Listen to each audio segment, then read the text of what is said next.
cost more than the infamously pricey F-35A Lightning II Joint Strike Fighter, makes the King Stallion the most expensive aircraft in the Pentagon's arsenal. Now, the helicopter is looking even more costly. On May 9, Bloomberg reported that new King Stallion will cost closer to $144 million apiece, 4% more than the program acquisition unit cost projected by the DoD last month, according to Pentagon's cost assessment and program evaluation. To further complicate matters, the aircraft won't achieve initial combat capacity until the end of 2020, a year later than initially expected. To be fair to the Pentagon, the King Stallion may be worth a lot of backshish.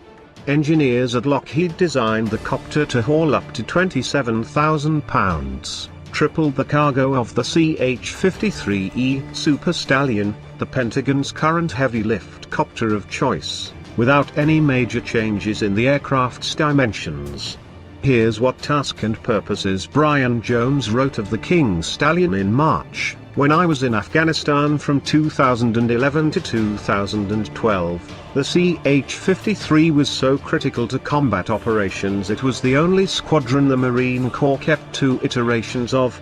The 2nd Marine Aircraft Wing, forward, had a CH-53E Super Stallion Squadron and a CH-53DC Stallion Squadron. But both versions of the aircraft were decades old, but were incredibly busy across the theater of operations. Those platforms desperately need to be upgraded." The new CH-53K King Stallion certainly seems to be an excellent iterative development of this combat-tested and combat-proven platform. The new helicopter can hoist an external payload of more than 27,000 pounds, more than triple what the CH-53E could do.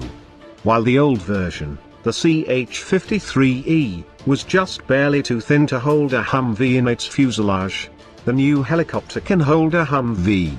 As Bloomberg notes, it's likely the King Stallion program will end up costing far less than the initial projections suggest, but the optics of a heavy-lift copter that's significantly more expensive than the much-maligned F-35 program will prove burdensome for the Pentagon in coming weeks.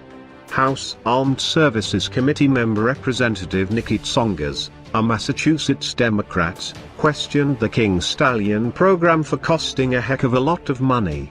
And that was before the news of this most recent cost hike. When reached for comment by Bloomberg, a Navy spokesman